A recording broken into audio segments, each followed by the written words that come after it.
మీకు వచ్చిన ప్రాబ్లం ఏంటి? నేను ఒకటి చెప్తాను కదా, ఇప్పుడు ఇంకొక హీరోయిన్ ఒక ఆమె మాట్లాడింది, నేను పుస్తలు వేసుకోనండి, నేను మెట్టలు వేసుకోనండి, నేను ఇలాగ నిన్ను ఎవడు చెప్పమన్నాడు, నీ ఇష్టం, నీ మొగడికి నువ్వు చెప్పుకో, బయట వచ్చేందుకు చెప్తున్నావు నువ్వు, నిన్ను చెప్పమన్నాడా?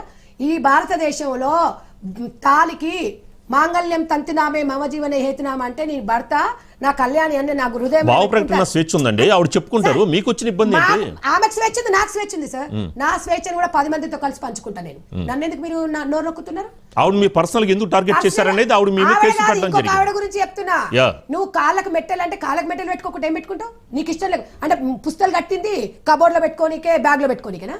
ఇది కాదు కదా. అంటే సంజయ్ రెడ్డి గారు ఇప్పుడున్న మహిళలు, ఇప్పుడు పెళ్ళైన మహిళలు ఎవరన్నా సరే, అంటే సాంప్రదాయాలు సంస్కృతి అనేది మన భారతదేశం, కానీ ఎవరన్నా వేసుకుంటున్నారా? ఎవరి కాళ్ళకి ఏంటంటే ఆ గోల్డ్ వల్ల కొద్ది ఎలర్జీ వస్తున్నది, ఇవన్నీ జరుగుతున్నాయి కదా. నేను 100% లో 80% మీ పీపుల్ వే తీసుకుంటా, ఒక 20% వివిధ రకాల వ్యక్తులు ఉంటారు, వాళ్ళ గురించి నేను మాట్లాడతలేను. వీళ్ళ మనోభావాలను మీరెందుకు దెబ్బతీస్తున్నారు అంటున్నా.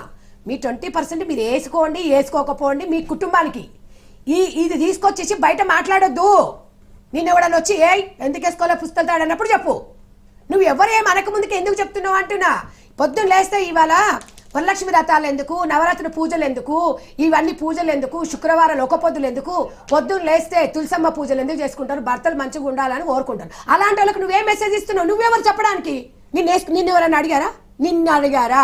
అడిగినప్పుడు నువ్వు చెప్పచెల్లు మనకి గుర్తింపు కోసం అండి. ఇప్పుడు వాళ్ళు ఎవరిని గుర్తించట్లేదు, వాళ్ళ గుర్తింపు కోసం ఏ విధంగా అయితే మరి మీరు మీ పబ్లిసిటీ కోసం ప్రజాస్వామ్యంలో ప్రజల మీద ఏదైనా రుద్దుతూ ఉంటారా? 100% వస్తారు, తాట తీస్తారు. అలాంటి వాళ్ళు ఎవరైనా ఉన్నా మీరు వేసుకోండి అమ్మా. ఏంటండి కంఫర్ట్ డ్రెస్ అంటే మీకు ఇష్టం ఉన్న డ్రెస్సులు వేసుకొని బౌన్సర్లను పెట్టుకోవాలా? బౌన్సర్లను ఎందుకు పెట్టుకోవాలి? బౌన్సర్లను పెట్టాలంటే జీతాలు ఎంత ఇవ్వాలి సార్? మాలాంటి మిడిల్ క్లాస్ వాళ్ళకి మాకు ఈ నెల ఎట్లా గడుస్తుందా అని ఆలోచిస్తాం. బౌన్సర్లను పెట్టుకున్నంత అవసరమే ఉంది నాకు. ఈ సగసగ గుడ్డలు వేసుకోవడం ఎందుకు? ఈ బౌన్సర్లను పెట్టుకోవాల్సిన అవసరం ప్రజాస్వామ్యం ఎవరిచ్చిరంట? అంటే మీరు అనేది ఏంటంటే నా లంగా బొంద ఊసిపోయినా ఏం కాదు, కానీ పక్కింటోడు నవ్విండి అనేది మీ తప్పు. అంటే మీరు ఎలాగైనా ఉంటారు, కానీ మీరు మాత్రం నవ్వద్దు. నేను ఇదే డ్రెస్ వేసుకుంటా, కళ్ళు మూసుకో, నేను ఇది వేసుకుంటా అంటే ఎంత మంది కళ్ళు మూపిస్తావు? నువ్వు ఎక్కదానివి ఆ డ్రెస్ వేసుకోకుండా ఉంటే అయిపోతుంది కదా. పబ్లిక్ లోకి మీ బెడ్రూమ్ లో వేసుకోండి, మీ స్విమ్మింగ్ పూల్ లో వేసుకోండి, మీ ఇంట్లో వరకు వేసుకోండి అనేది నా వాదన. నేను జడ్జిమెంట్ ఇస్తాను ఇక్కడ, మీరు నోట్ దిస్ పాయింట్. ఇక్కడ అది చెప్పాను. నన్ను నువ్వు జడ్జి చేసి నన్ను గొంతు నొక్కి నా మీద కేసులు పెడితే నేను భయపడతానా? నేను ఇదే జడ్జి గారిని అడుగుతాను. ప్రజాస్వామ్యం ఆమెకైతే స్వేచ్ఛ ఉందో, ప్రజాస్వామ్యం నాకు కూడా అట్లా ఇష్టం లేదండి. నాకు మీరు ఇచ్చారు కదా, నేను అడుగుతున్నా ఎవరు నాగం చేయడానికి? పిల్లలు టెంప్ట్ అయిపోతున్నారు, చిన్న పిల్లలు ఫోన్లు ఇస్తే ఫోన్లు చచ్చిపోతున్నారు. ఏంటి సార్ ఇది? సమాజంలో జర్నలిజం మీరున్నారు, జర్నలిజము ప్రజలకు వారది. మీరు డబ్బులు తీసుకొని మీరు జీతాల కోసం ఏమో చేస్తున్నారు, కానీ మీరు డబ్బులు తీసుకుని డబల్ గా ప్రజలకి గవర్నమెంట్ కి వారధిగా ఉంటారు. మీ గొంతు నొక్కుతున్నారు, మాలాంటి వాళ్ళు మాట్లాడి నొక్కుతున్నారు. పోలీస్ డిపార్ట్మెంట్ వాళ్ళు ఆలోచిస్తారు, వాళ్ళు కూడా ప్రజాస్వామ్యంలో ఉన్నారు. ఈ ఒక్కడి వల్ల ఇంతమంది అవుతున్నారని. అందుకే నాకు తెలిసి ఇక్కడి వరకు ఇంకా మాకు నోటీస్ రాలేదు. వస్తే మాత్రం డెఫినెట్ గా స్పందిస్తాము. ఇవాళ మేమందరము ఆ అమ్మాయిని ఇప్పటికి మా ఆడబిడ్డగానే అనుకుంటున్నాం. ఈ రోజు కూడా నేను చెప్తున్నాను సార్. కానీ మీరందరూ కలిసి ఆవిడ పరువుకి భంగం కలిగించారు, తన వ్యక్తిగత స్వేచ్ఛకి, భావ ప్రకటన స్వేచ్ఛకి మీరందరూ అడ్డం పడుతున్నారనేది మీ పైన క్రిమినల్ కేసులకి ఆవిడ సార్. ఇవాళ సరే ఎంతమంది మీద పెడతారు? దేశంలో జైలు సరిపోతాయా? కోర్టులు, పోలీస్ స్టేషన్ సరిపోతాయా? మేము ఒక చిన్నపిల్లలాగా తీసుకుంటున్నాం. తెలియని ఇప్పుడు బైక్ కొనిస్తాను సార్ మన బాబుకి, జాగ్రత్త పెట్టాడ స్పీడ్ బ్రేకర్లు ఉన్నాయి జాగ్రత్త అని చెప్తాం. నా తప్పు కాదు కదా చెప్పడం. అక్కడ నిప్పు ఉంది బెట్ట జాగ్రత్త అంటాం. లేదు నేను అనలనే దుంకుతా అంటే మూతి కాలుతుంది. ముద్దు పెడతా, ఎర్రగా ఉందని ముద్దు పెడతా అంటే మూతి కాలుతుంది. అట్లా కాదు, జాగ్రత్త అని చెప్పాం.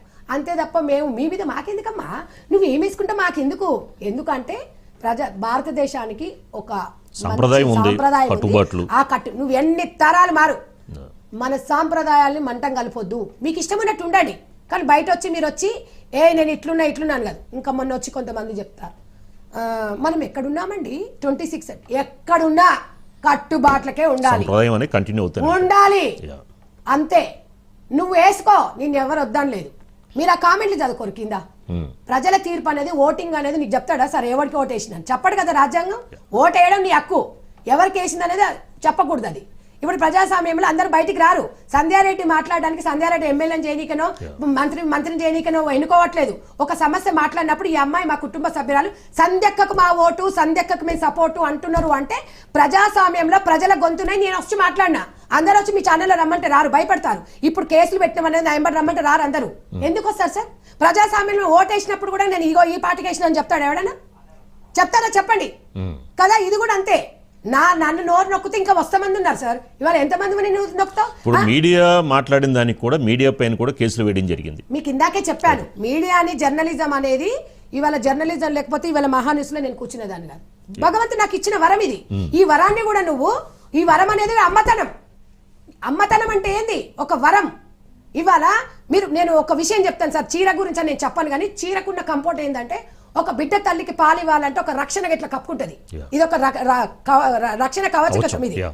మరి అంత ఇచ్చినప్పుడు మనం ఇంట్లో వస్తువులన్నిటిని తాళాలు వేసుకొని వచ్చినప్పుడు మన శరీర భాగాలని వేసుకొని మీరు ఎందుకు భద్రపరచుకోలేదని అడుగుతున్నా. నేను చీర కట్టుకొని ఎవరు చెప్పాడు? నేనేమంటున్నా, ఈ చీర నాకు ఇష్టం ఉంది. ఒక బిడ్డకు పాలు ఇస్తే మనకు రక్షణ కల్పించినప్పుడు అంత అర్థం ఈ చీరలో ఉంది అని చెప్పాము. ఈ చీరలో ఉండదు, దాంట్లో సాంప్రదాయాలు మంటలు కలుపుతుంటే ఎట్లా అని నేను అడుగుతున్నా. నేను అమ్మా మీరే చీరలే కట్టుకోండి కాదు, కంఫర్ట్గా డ్రెస్ వేసుకోవచ్చు. కంఫర్ట్గా, డీసెంట్నెస్గా, నీట్గా, కంఫర్ట్గా, మంచి స్టైల్గా, ట్రెడిషనల్గా కూడా ఉండొచ్చు సార్. ఇది అని నేను చెప్పట్లేదు. మనం ఏంటంటే ప్రజాస్వామ్యంలో 10 మంది దారిలో నడుస్తున్నా. 10 మంది నడుస్తున్నాయి కదా సార్, దారి అవుతుంది. ఒక్కరు నడిస్తే కాదు కదా. ఒక చేసి అప్పుడు అవుతుంది. మీరు చెప్పండి, 2 చేతులు కలిస్తే. మీ ఇంట్లో వాళ్ళు మీకు ఎందుకు సపోర్ట్ చేస్తున్నారు? మీరు చేసే వృత్తిలో ఉన్నారు కాబట్టి, మీ ఇంట్లో 4 రూపాయలు వస్తున్నాయి కాబట్టి మీ కుటుంబం అదవుతుంది. మీరు సంపాదించిన సంపాదన దేశానికి ఏమైనా ఇస్తున్నారా? ఏమైనా ఆర్ఫన్స్ వాళ్ళకి ఇస్తున్నారా? లేకపోతే ఏమైనా సోషల్ వర్క్ చేస్తున్నారా? ఏమైనా సోషల్ సర్వే చేస్తున్నారా? దేనికమ్మా సెలబ్రిటీ నువ్వు? దేనికి సెలబ్రిటీ? సెలబ్రిటీ అంటే ఆయన బాధ్యత. ఎంత బాధ్యత, సమాజం మీద బాధ్యత ఉండాల్సిన వ్యక్తులు. డెఫినెట్ గా. మీరు ఇంకొక మాట కూడా నేను అంటాను, సమాజంలో స్వేచ్ఛ ఎంత అడుగుతున్నారో బాధ్యత కూడా అంతే అవసరం. మీకు బాధ్యత ఎందుకు తీసుకోరు మీరు? ఇవాళ ఎవరైనా తుఫాన్లు వచ్చినప్పుడు అవన్నీ అందరూ సినీ సంఘాల అందరూ ఎందుకు డబ్బులు ఇస్తారు సార్? వాళ్ళొక బాధ్యతగా. ఎవరు అడగరు కదా. మీరు కూడా అలా ఉండండి సిస్టర్. నేను ఈ రోజు కూడా చెప్తున్నాను, ఈ రోజు కూడా మా చెల్లెనే, మా అక్క చిన్నపిల్ల అయితే నేను మా ఇంట్లో అయితే చంపలు వలగొడుదును. మీరు ఎందుకంటే స్టార్ కాబట్టి నేను ఏం అనలేకపోతున్నా. నేను అనేది ఏంటంటే ఈ రోజు వరకు నీ మీద ఎలాంటిది మాకు లేదు. ఈ రోజు వరకు మీ మీద నాకు కోపం కానీ ఇంకోది కానీ లేదు. కాబట్టి మీరు ఒక్కరు బయటకు వచ్చారు సిస్టర్. ఇంకా చాలా మంది ఉన్నారు, చాలా మంది అలా ఉన్న వాళ్ళు ఉన్నారు సార్. కానీ ఇట్లా హీరోయిన్లను అంటే బయటకు వచ్చి చెప్పిన వాళ్ళు ఎవరు లేరు. ఈ అమ్మాయికి నేను చెప్పేది ఏంటంటే, తప్పులు ఒప్పులో ఏదో నువ్వు పెరిగిన వాతావరణం ఏదో జరిగింది, నువ్వు హ్యాపీగా ఇవన్నీ నుంచి బయటపడు. హ్యాపీగా నువ్వు షూటింగ్లు చేసుకో, నువ్వు ఎంటర్టైన్మెంట్ చేస్తావు, హ్యాపీగా ఉంటావు, బాగుంటావు, అందంగా ఉంటావు, మంచిగా ఉంటావు. భగవంతుడు నీకు ఇచ్చిన వరం అది. ఆ వరాన్ని నువ్వు